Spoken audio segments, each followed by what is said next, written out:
Hello, it's that time again for another update for the special site for patch 6.5. As we now know, it is releasing October the 3rd, and they've updated the special site with some new information, new pictures, all that stuff, as well as the official release date for the part 1 of this patch. Remember, the second part of the MSQ, because this time it is being split up, is in 6.55, which currently doesn't have a release date other than mid-January. For the updates then, since we've already looked at this, look at the previous video of the special site for all of the other information, is basically lit up all the new stuff by green dots on the side of the screen. So if we go straight to the challenges section, we have the Myths of the Realm part 3 with Thalia, and we have some images in the background, including some of the new gear as well. It was out of their undying love for mankind that the 12 constructed the monument at the heart of the Omphalos, that they might never lose sight of their purpose. To answer that love, you must sally forth into their sanctum one last time to grant them their heart's desire. So of course this is the final chapter of this storyline, and indeed last alliance raid of this expansion. It's obviously going to be built up to a big crescendo. I want to see all sorts of things from the storyline without talking about it too much. My expectations are pretty high for this one, and I think they're going to deliver, at least visually, with the appearance of what they've shown. Yoshi P did a bit of a walkthrough through this, and it looked pretty incredible up to the first boss, which is Thaliak. So we've got those scenes we've seen before. And speaking of Thaliak, there we go. Yoshi P said that they tried to make Thaliak as handsome as possible, and I think, quite honestly, they have really achieved that in spades. In the background, we have characters wearing the actual new gear as well. So if you wanted to keen eye look at that stuff, what it looks like in combat, there's the tank set over there. It looks a lot better than it did on the confidential images they showed on the 79th Letter from a Producer Live, where they previewed this as printout concept images. It looks so much better in motion, and if you want to better look at that, look at that. Honestly, it looks 10 times better than I expected.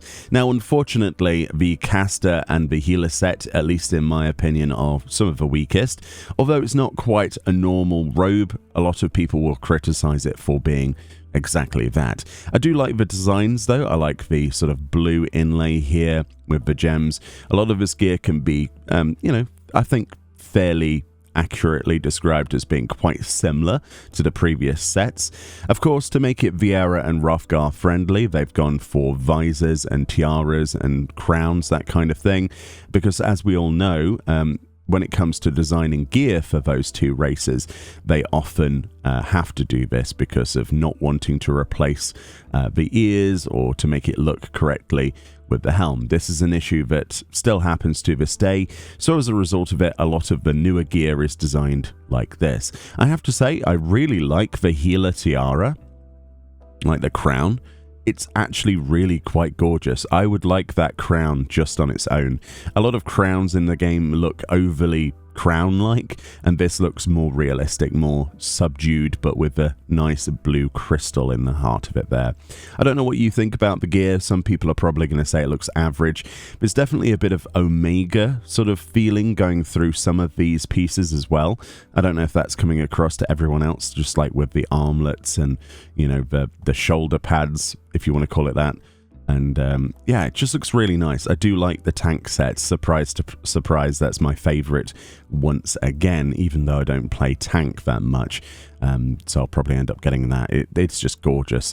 Anyway, let me know what you think about that set, but there we go. And on this, you can actually go on the media section and see those images in their full size. In terms of the challenges section, nothing else has been updated other than the Fall Guys collaboration. It says the Fall Guys collaboration brings party royale style excitement to the Gold Saucer. Harness your inner being to triumph over obstacles and rise above the rest. Your inner being. I don't know what my inner being is saying when I look at these images, but we've got a little bit more information that we didn't have before. We've had very limited screenshots of this that looked exactly like Fall Guys. There's not going to be collision detection between the characters. There's no pulling or grabbing. It is essentially like if you did any of the other jumping puzzles in any other part of the game. only there are environmental effects such as spinning hammers. Obviously, we've got things that would suck or blow you off of platforms, all that kind of thing, bouncing pads, jump pads, that sort of thing. If you've played Fall Guys, then you'll know all about this. And this then is the second part and, you know, our part of the Fall Guys collaboration. Currently, Fall Guys still has on its own version some Final Fantasy XIV related mascot outfits and things like that, and player sort of frames and things. So whilst they still haven't told us the rewards from this, I would imagine mascot outfits aren't too difficult to imagine, considering a lot of the thing about Fall Guys is having mascot outfits. This is being planned to be added to the Gold Saucer as a regular event that you know, when you go to the Gold Saucer, you can do. However, there are no other details on that. However, in the recent Famitsu interview with Yoshi P, it was mentioned that this is time limited. This will not be around in the game forever, which is a real sort of kick in the pants personally. I would have preferred if this had stayed, but it is what it is. Anyway, so this is the second image where we're picking up crystals, funnily enough, which are hilarious if you think about what this signifies, and we're putting them into our bases. So presumably there'll be team-based mechanics as well, where we're in the yellow team, the blue team, the red team, and so on and so forth, and you have to put as many crystals in your side as possible. At least that's what I think is happening. So a lot of Fall Guys is all against all, but some of the rounds in that game do actually require you to work as a team. You're automatically split into teams. This could further be shown by the fact there's yellow crystals, blue crystals, red crystals, and so on. There are guillotines in the background. It just looks fantastic. I can't wait for this. And the good guess but when this comes out is 6.51, because they said that the Fall Guys collaboration will not happen until after Europe FanFest. Europe FanFest then happening after the release of 6.5, so that means that 6.51, which happens just after FanFest, will likely be the drop of this. Other than that, the only other estimate would be for January for 6.55, but they didn't say specifically 6.55, they say 6.5x. So there we go. I'm guessing that they'll announce this and the release date for this at FanFest London, and it will likely be a week or two after FanFest. So very excited for that and can't wait to get the rewards. There's even a special site if you want to go on that for the collab, and you can see the other side of the game as well. The new crystalline conflict changes are in. It says stand ready to spill foes' blood atop the red sands, which is the new map. But where the threats that lurk below the scorching surface? Will you find glory in the heat of battle, or death beneath the desert sun? Most likely the second of those. So as you can see from this image, you've got these two Oasis style areas. They're literally called the Oasis. They give you a heal over time if you stand in those areas. It's kind of like a refuge area. You can get to those obviously by traversing the map. They're on two parts of a map, either side of it by the looks of it. And they also provide you with a heal over time buff that lasts even when you step out of the Oasis for 30 seconds. There are sandworm type suck-in mechanics that if you don't shield yourself, you die using the shield, like the shield ability. There are sabotenders that pop up that cannot be shielded through, that if you're on your own you will die, but you can split the damage with other players.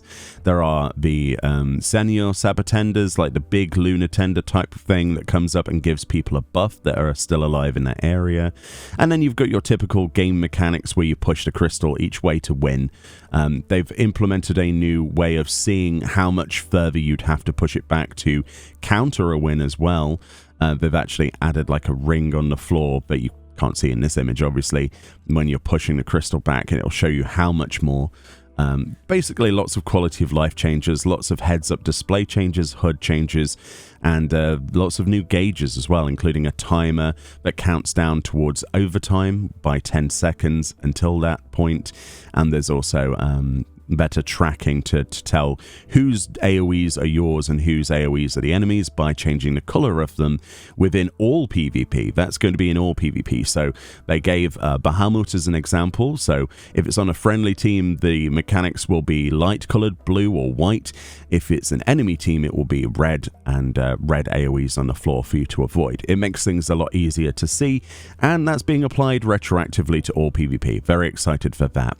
Additionally, we have this image here showing off some of the new trophy crystal reward armor. Not all of it here, that isn't and that isn't, but this character here, the Dragoon. Oh, that weapon looks amazing. The warrior and the machinist here are all wearing the brand new PvP sets that you can get with trophy crystals. Trophy crystals, of course, obtained through this series.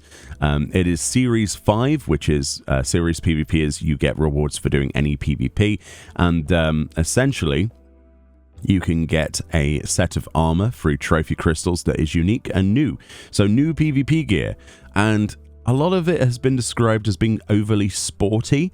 I don't know. Some bits actually look way better in the game, again, than they did in the concept imagery. I'm not a huge proponent of it, but I do like that jacket, for example, and the Dragoon. So, and we've got those sort of belts all the way up the leg there. Very Tetsuya Nomura. It's interesting. I'll have to wait and see what I think about it in the game. Then, of course, past the new system section, including all of the stuff we've talked about before, we have a picture of the new PvP gear in its entirety. So that's what it looks like, at least from a front perspective, with characters standing side by side with the roles there. And honestly, I like it more than I thought I would. There are definitely elements of this set or sets that I will definitely use for glamours, like especially those boots there. Those are fantastic. I like some of the tops are really good as well. I don't know. I'm all about zips and belts and things like that. It looks cool, but I'm not sure about the overall look of them. Maybe it's just the dye ability they've chosen here to represent it that I'm less keen on, but yeah, there's some cool stuff here. Less headwear though, as you can imagine. But hopefully Viera and Hrothgar will be able to use all of this stuff as well. But yeah, very cool stuff. And that's pretty much all there was updated on this. There'll be more updates leading up to 6.5's release, of course, on the 3rd of October. A few more updates to show. And there's still plenty of stuff for the second part of the patch that obviously won't be on this website yet for January. So this will be updated all the way up until then. But yeah, if you click on the media section, you can get really lovely images such as this one of Thaliak. Anyway, let me know what you're most excited for from 6.5. If you're excited like me for the Fall Guys event and you wish that it had stayed around forever, because I always love it when events don't have an end date, like the Rathalos event. But it is what it is. I'll still be there trying to get the rewards. Anyway, much love. Enjoy the rest of your day. Link in the description to this page so you can check it out yourself and the affiliated pages within. And I'll see you all next time. Bye-bye.